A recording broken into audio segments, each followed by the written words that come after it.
నమస్కారం. ప్రస్తుతం మనతో పాటు ప్రముఖ ఆధ్యాత్మికవేత్త, ప్రముఖ జ్యోతిష్య వాస్తు పండితులు ముల్లపూడి సత్యనారాయణ మూర్తి గారు ఉన్నారు. వారితో మాట్లాడిద్దాం. నమస్కారం గురుగారు. నమస్కారం సృజన. గురుగారు, ఫిబ్రవరి నెలలో ద్వాదశ రాశుల వారికి ఎలా ఉండబోతుందో తెలియజేస్తారా?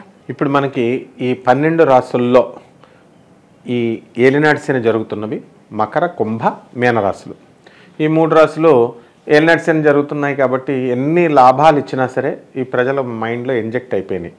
నాకు ఏలినాటి శని జరుగుతుంది కాబట్టి నాకు బాగుండదు అని. అలా ఈ 3 రాశులు. ఇక ఏలినాటి శని నుంచి తప్పించుకున్నటువంటి రాశి ఉంది, అది ధనుస్సు రాశి. ఈ ధనుస్సు రాశి వాళ్ళు ఎలాగా అర్ధాష్టమ రాహు ఉన్నాడు సార్ మాకు అని వాళ్ళకి కేటగరైజ్ చేసేసుకుంటారు. బ్రహ్మాండంగా ఉంది వాళ్ళకు కూడా. కాకపోతే రాహు అర్ధాష్టమంలో టెన్షన్స్ క్రియేట్ చేస్తాడు. సో ఆ విధంగా. ఇక ఉచ్చస్థితిలో ఉన్నటువంటివి ఏమిటి అంటే మిథున, మళ్ళీ ఈ యొక్క వృషభ రాశులు బ్రహ్మాండంగా ఉన్నారు. ఇక మిగతా రాశులు మిశ్రమదాయకంగా వెళ్తూ ఉంటాయి. అయితే ఇప్పుడు మనకి ఈ మకర సంక్రాంతి వస్తుంది కదా, ఈ యొక్క జనవరి 15 నుంచి మనకి రవి మకర రాశి ప్రవేశం చేస్తాడు. అలాగే నెక్స్ట్ 1 మంత్ ఇంచుమించుగా రవి అక్కడే ఉండిపోతాడు అన్నమాట, ఫిబ్రవరి 15 వరకు.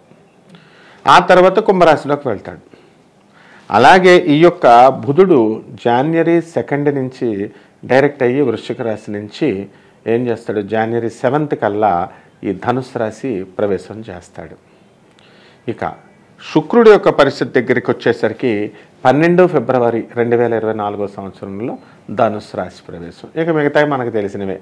గురుడేమో మేషరాశి, రాహువు మీనరాశి, కేతువు ఈ వృశ్చిక రాశి. ఈ విధంగా 12 రాశుల వారికి కూడా శుభాలు జరుగుతాయి, అశుభాలు జరుగుతాయి. కేవలం ఈ మిథున వృషభ రాశి వాళ్ళు బాగున్నామని చెప్పేసి వాళ్ళకి కేవలం శుభాలు జరగడం, ఈ ఏలినాటి శని జరుగుతుంది కాబట్టి మకర, కుంభ, మీన రాశి వాళ్ళకి దంచుడి కార్యక్రమంలా వాళ్ళకి బ్యాడ్ జరగడం అవే ఉండవు. వాళ్ళకి శని బాగాలేకపోతే వీళ్ళకి శని బాగుంటుంది. ఇక బాగున్న వాళ్ళకి గురుడు బాగుంటే వీళ్ళకి గురుడు బాగుండడు, శుక్రుడు బాగుంటే వీళ్ళకి శుక్రుడు బాగుండడు. అన్నీ ఈ యొక్క గ్రహాలు ఎలా ఉన్నా కనీసం ఒక గ్రహమైనా ప్రతి రాశికి మేలు చేస్తూ ఉంటుంది. అలా చేయని పక్షంలో ఏమవుతాయి, సకల కష్టాలు ఒకడికే వచ్చేస్తే, ఒక రాశి వాళ్ళకే వచ్చేస్తే వాళ్ళు ఇంకా బ్రతకలేరు. నువ్వో గొయ్యో చూసుకోవాలి. కాబట్టి సూసైడ్లు చేసేసుకోవాలంతా, బ్యాచ్లో సూసైడ్లు చేసుకోవాలి. కాబట్టి అలా చేయనివ్వదు. మళ్ళీ కష్టాలు పెట్టినా మళ్ళీ వాటిని తట్టుకునేటటువంటి ధైర్యం ఈ గ్రహాలు ఆ రాశుల వ్యక్తులకు ఇస్తుంది. గురువుగారు, ఫిబ్రవరి నెలలో మరి కన్యారాశి వారికి ఎలా ఉండబోతుందో తెలియజేస్తారా? కన్యారాశి వాళ్ళు వృద్ధిలోకి వస్తున్నారు. స్లోగా బయలుదేరినటువంటి కారు మంచిగా ఎలా అయితే పుంజుకుంటుందో, ముందు స్టార్టింగ్ ప్రాబ్లం అన్నమాట ఈ కన్యారాశి వాళ్ళకి. కాబట్టి ఈ కన్యారాశి వాళ్ళంతా కూడా బాగుపడిపోయేటటువంటి సమయం వచ్చింది. ఇంతవరకు ఆధార్ కార్డులు అప్లై చేస్తే ఏమైపోతుందా అని దానికి కూడా సందేహాలు ఉన్నటువంటి వాళ్ళు డేర్ అండ్ డాషింగ్గా వెళ్ళి ఆధార్ కార్డులు అప్లై చేస్తున్నారు. అంటే ఇదేమిటి ఆధార్ కార్డు అప్లై చేయడం, డేర్ అండ్ డాషింగ్ ఏమిటి సార్ మీరు అని అడగచ్చు. అంటే అంత ఆలోచనాత్మకంగా చేస్తారు వాళ్ళు ఆస్ట్రేలియన్ సిటిజన్స్, ఐసీఓ ఉంటుంది వాళ్ళకి. ఓకే, మరి ఇక్కడ ఆధార్ కార్డులు అప్లై చేస్తే అది క్రైమ్. అందుకని ఇక్కడ స్కూళ్ళల్లో పిల్లల్ని వేయాలంటే ఆధార్ కార్డులు అడుగుతారు కంపల్సరీ. ఇక్కడ అప్లై చేస్తే ఇక్కడ సిటిజన్షిప్ క్లెయిమ్ చేస్తారు. అందుకని చెప్పి అసలు చెయ్యాలా వద్దా అని డోలాయమానంగా ఇంతకాలం వాళ్ళు ఉన్నారు. తర్వాత డేర్ అండ్ డాషింగ్గా ఆధార్ కార్డు అనేది పౌరసత్వం కాదు, ఇది గుర్తింపు కార్డు అని తెలుసుకొని అప్లై చేస్తారు. అంటే ఏంటి, ఇక్కడ గురుడు వివేకాన్ని కలిగించాడు. ఇంతవరకు మందమతులుగా ఉన్నటువంటి కన్యారాశులు, సందేహాత్మకంగా ఉన్నటువంటి కన్యారాశి వాళ్ళు సందేహాలను కొంచెం పక్కకి తప్పించారు. దానికి కారణం ఏమిటి అంటే మన 7వ స్థానంలో రాహు వచ్చాడు అక్టోబర్ 30, 2023 సంవత్సరం నుంచి. సందేహమే ఇంకా జీవితం అంతం. అయితే ఈ యొక్క శని మనకి చక్కగా కుంభరాశిలో ఉండి మనకి షష్టమ స్థితిగతుడై ఈ మంచి ఆలోచన పటిమని, ఈ కోణాలని ఆలోచింపజేస్తాడనమాట. మరి అలాగే వీరికి వృత్తి, ఉద్యోగ, వ్యాపార పరంగా ఎలా ఉండబోతుంది అంటారు? వృత్తి, వ్యాపార, ఉద్యోగ విషయాలు ఇప్పుడే వీళ్ళు మొదలుపెట్టారనమాట ఈ కన్యారాశి వారు. ఆల్రెడీ ఉద్యోగాలు చేస్తున్నటువంటి వాళ్ళు ముందుకు దూసుకెళ్ళిపోతున్నారు. ఉద్యోగాలకి ఎంటర్ అవ్వాలనుకున్న వాళ్ళు ఇప్పుడిప్పుడు ఎంటర్ అవుతున్నారనమాట. కాబట్టి ఈ యొక్క అష్టమ స్థితిగతుడైనటువంటి గురుడు వల్ల 1-2 సార్లు ప్రయత్నాలు చేయాలా. వీళ్ళు ఉద్యోగం ప్రయత్నాలు అయినా కూడా ఉద్యోగం ఎక్కితే మనకి సాటిస్ఫాక్టరీ శాలరీ రాకపోయినప్పటికీ కూడా వీళ్ళు బండి ముందుకు తీసుకెళ్తారు. షష్టమ స్థానంలో ఉన్నటువంటి శని యాజమాన్యం యొక్క గుర్తింపుని ప్రేమని మీకు వీళ్ళకి అందిస్తుంది. కాబట్టి వీళ్ళు కూడా మనం లాయల్గా ఉండి సంస్థకు మనం చేయాలి అనేటటువంటి కోణంలో వీళ్ళు ఆలోచిస్తూ ముందుకు వెళ్తారమ్మా. వ్యాపారాలు, కొత్త వ్యాపారాలు ప్రారంభించాలి అనేసి అనుకుంటే ఎలాంటి వ్యాపారాలు ప్రారంభించవచ్చు అంటారు? చిట్ ఫండ్లు చేయకూడదు, షేర్స్ ఆడకూడదు. అలాగే ఈ యొక్క ఇనుము సంబంధించినటువంటి బిజినెస్లు చేయొచ్చు. ఎలక్ట్రానిక్స్, ఆటోమొబైల్స్, సాఫ్ట్వేర్ ఇండస్ట్రీలు ఇలాంటివి స్థాపించకూడదు. మందు, చికెను, మటను, ఈ యొక్క వ్యాపారాలు, వైన్ షాపులు, రెస్టారెంట్స్ ఇలాంటివి స్టార్ట్ చేయొచ్చు. బియ్యం వ్యాపారాలు, విత్తనాల వ్యాపారాలు, కూరగాయలు ఇలాంటి వ్యాపారాలన్నీ కూడా బ్రహ్మాండంగా ఉంటుంది. ఇక చేపల రొయ్యల చెరువులు, ఆ తర్వాత వ్యవసాయదారులు వీళ్ళకి పరిస్థితి అంతా ఆశాజనకంగా, ఉత్సాహభరితంగా, ప్రోత్సాహకరంగా ఉండవు. కాబట్టి మనం చేయాల్సినది ఏమిటండి అని అంటే ఇనప బిజినెస్ చేసుకోవచ్చు, ఆయిల్ బిజినెస్ చేసుకోవచ్చు, అండ్ వస్త్ర వ్యాపారాలు ఇవన్నీ కూడా బ్రహ్మాండంగా చేసుకోవచ్చు. వీరికి ఆర్థికంగా ఎలా ఉండబోతుంది అంటారు? ఆర్థికంగా క్రమేపీ పుంజుకుంటారు. మంచిగా ఎకనామిక్ ఫ్రంట్లో టీఏలు, డిఏలు వీళ్ళకి అన్నీ కూడా ప్రభుత్వ ఉద్యోగస్తులకి, ప్రైవేట్ ఉద్యోగస్తులకు వచ్చేస్తాయి.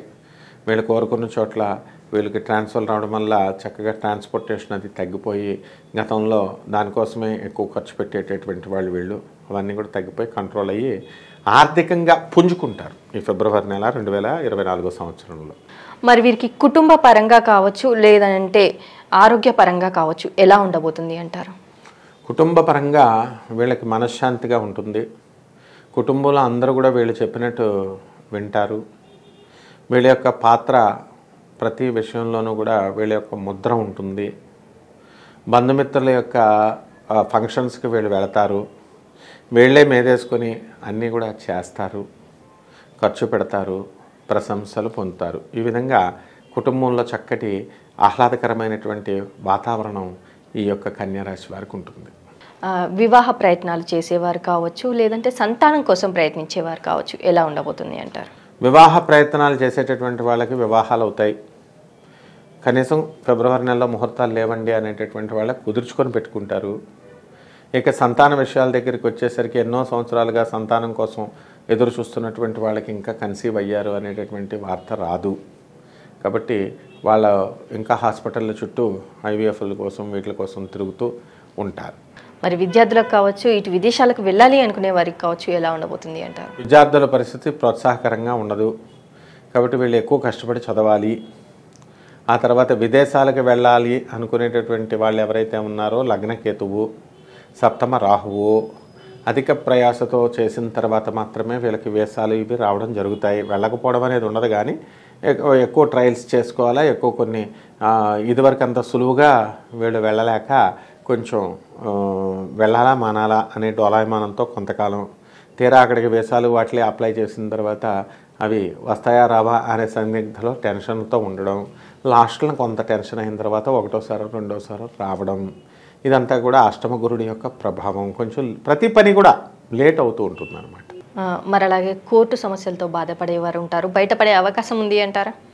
ఇక కోర్టు సమస్యలు ఉన్నటువంటి వాళ్ళు మనకి 5వ ఇంట్లో ఈ యొక్క కుజుడు ఫిబ్రవరి 5 నుంచి ఉన్నాడు. అలాగే ఈ యొక్క బుధుడు 20 ఫిబ్రవరి నుంచి 6వ ఇంట్లో ఉన్నాడు. కాబట్టి వీళ్ళు కోర్టు సమస్యల నుంచి బయటపడడానికి 50% మాత్రమే ఛాన్సెస్ ఉన్నాయి. కోర్టులో పరస్పరం మ్యూచువల్ అండర్స్టాండింగ్తో వెళ్తూ ఉంటారు. అండ్ కౌన్సిలింగ్లు జరుగుతూ ఉంటాయి. పెద్ద మనుషుల యొక్క సలహాలు వీళ్ళు వింటూ ఉంటారు. ఇంకా తదుపరి ఇంకా ఒక ఫైనల్గా ఒక డెసిషన్కి ఇంకా రాలేదన్నమాట వీళ్ళు. మరి రాజకీయ నాయకులకు ఎలా ఉండబోతుంది అంటారు? ఇక రాజకీయ నాయకులకి చక్కగా సంతానం కలుగుతుంది. వాళ్ళకి పదవులు అనేటటువంటివి రావడానికి ఇంకా అవకాశం ఉంది. ఇంకా సమయం ఉందన్నమాట. అయితే అవకాశాలు ఉన్నాయి, పోకపోవడం అనేది లేదు. అలాగే ఇంకా పుంజుకోవాల్సినటువంటి అవసరం ఉన్నాయి గ్రహాలు. వీరికి భూయోగం కానీ గృహయోగం కానీ వాహన యోగం కానీ ఉంది అంటారా? గృహయోగం ఉంది, ఆ తర్వాత వాహన యోగం ఉంది. శని చక్కగా మంచి స్థితిలో ఉన్నాడు. ఈ ఇల్లు కొనేటటువంటి వాళ్ళు కొద్దిగా అప్పులు చేసి కొంటారు. వీళ్ళ పేరు మీద ఉన్నటువంటి స్థలాలు బ్రహ్మాండంగా అమ్ముతారు. వీళ్ళు స్థలాలు కొన్నప్పుడు మాత్రం అప్పులు చేయరు, కానీ ఇల్లు కొన్నప్పుడు మాత్రం ఖచ్చితంగా అప్పు అవుతుంది. కాబట్టి దాన్ని బట్టి వీళ్ళు జాగ్రత్తగా ప్లాన్ చేసుకుంటూ గ్రహ పరిస్థితిని దృష్టిలో పెట్టుకుంటూ వీళ్ళు ముందుకు వెళ్ళాలి. మరి అమావాస్య తర్వాత ఈ కన్యా రాశి వారికి ఎలా ఉండబోతుంది అంటారు? ఈ అమావాస్య తర్వాత కన్యా రాశి వారికి ఇంకొంచెం బాగుంటుంది. ముందుకెళ్లే కొద్దీ, రోజులు ముందుకెళ్లే కొద్దీ ముదురుతున్న బెండకాయలాగా ఇప్పుడు మెచ్యూరిటీ అనేటటువంటిది పిల్లలకి టీనేజ్ నుంచి పెద్ద ఏజ్ అవుతుంటే ఎలాగైతే వస్తూ ఉంటుందో ఆ విధంగా ఈ లక్, ఫార్చ్యూన్ అనేటటువంటిది కూడా మనకి ఈ యొక్క శుక్లపక్షం నుంచి బ్రహ్మాండంగా ముందుకెళ్తూ ఉంటుందమ్మ ఈ అమావాస్య దాటిన తర్వాత. కాబట్టి అందరూ కూడా మంచిగా స్థిరపడతారు, సెటిల్ అవుతారు. ఈ రాశి వారు చేసుకోవాల్సిన పరిహారాలు ఏంటంటారు? ఈ యొక్క కన్యారాశి వారు చేసుకోవాల్సిన పరిహారాలు ఏమిటంటే రాహు జపం, రాహు స్తోత్రాలు, రాహు కిలోంపావు మినుముల్ని, ఆవుపేట రంగు ఉన్నటువంటి వస్త్రాన్ని శనివారం నాడు దానం చేయాలి పేద బ్రాహ్మణులకి. అదేవిధంగా మనకి గురుడు అనేటటువంటి జరుగుతుంది కాబట్టి గురు జపం, గురు స్తోత్రాలు చదవాలా. కిలోంపావు శనగల్ని, పసుపు రంగు ఉన్నటువంటి వస్త్రాన్ని ఇచ్చి పేద బ్రాహ్మణులకి దానం చేయాలి. ఆ తర్వాత దగ్గరలో ఉన్నటువంటి హైదరాబాద్కి 220 కిలోమీటర్ల దగ్గరలో ఉన్నటువంటి దత్తాత్రేయ స్వామి వారి యొక్క దర్శనాన్ని గాణగాపురం వెళ్ళాలా, దర్శించుకోవాలా. అలాగే ఈ యొక్క జమ్మి చెట్టుకి వీళ్ళు పూజలు చేసుకుంటూ ఉండాలా. రాహుకాలంలో నిమ్మడప్పకాయలతో వీళ్ళు దీపాలు పెట్టుకుంటూ ఉండాలి అమ్మవారికి. నువ్వుల నూనె వేసి నిమ్మకాయ డెప్పనిలాగా మడిచి ఆ రసం తీసేసి ఆ డెప్పలో నూనె వేసి నల్లని ఒత్తుని వేసి లేదా ఎర్రని ఒత్తులు వేసి కుంకుమలో ముంచి వెలిగించడం, లేదా ఎరుపు కలర్ ఉన్నటువంటి ఒత్తులు వేసి వీళ్ళు కనుక వెలిగించినట్టయితే బ్రహ్మాండంగా ఉంటుందమ్మా. అలాగే గురువుగారు, కన్యా రాశి వారికి ఫిబ్రవరి నెలలో ఎలా ఉండబోతుంది? అలాగే ఈ రాశి వారు చేసుకోవాల్సిన పరిహారాలు ఏంటి? రావుకు ఎలాంటి దానాలు చేయాలి అనేసి చాలా చక్కగా వివరించారు గురువుగారు. ధన్యవాదములు. ధన్యవాదాలమ్మా.